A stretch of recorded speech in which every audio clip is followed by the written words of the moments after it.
Após ter cortado as batatas em palitos, iremos pegar os 20 ml de vinagre falado anteriormente e uma bacia com água que dê para cobrir as batatas. Iremos colocar o vinagre, os 20 ml. Esses 20 ml é para 2 kg de batata. Iremos pegar a batata, colocar na água, todas as batatas, e deixar durante 20 minutos.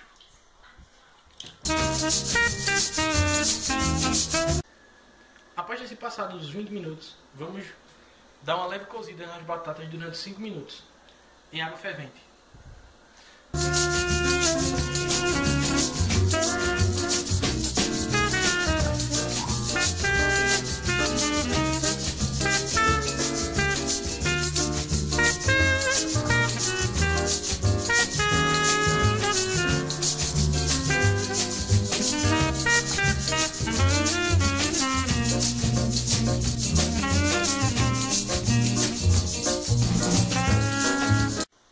Após ter cozido as batatas durante os 5 minutos, iremos tirar a água para preparar para colocar no freezer.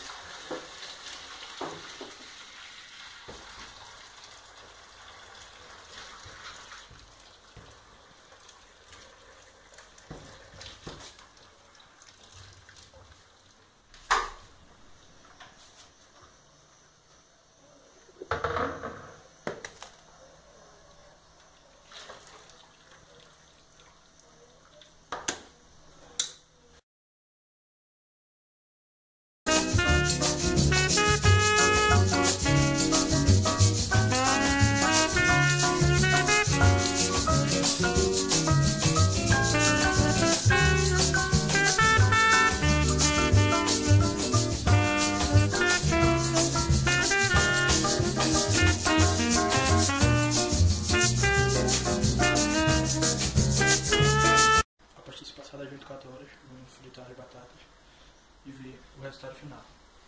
A temperatura ideal para fritar as batatas é 170 graus. Se o forno não tiver regulador de temperatura, é só colocar um palito de fósforo e na hora que ela acender a temperatura está no ponto. Agora vamos ver o resultado final. Estão as batatas, como podem observar, ficaram bem crocantes mesmo. Olha o barulhinho.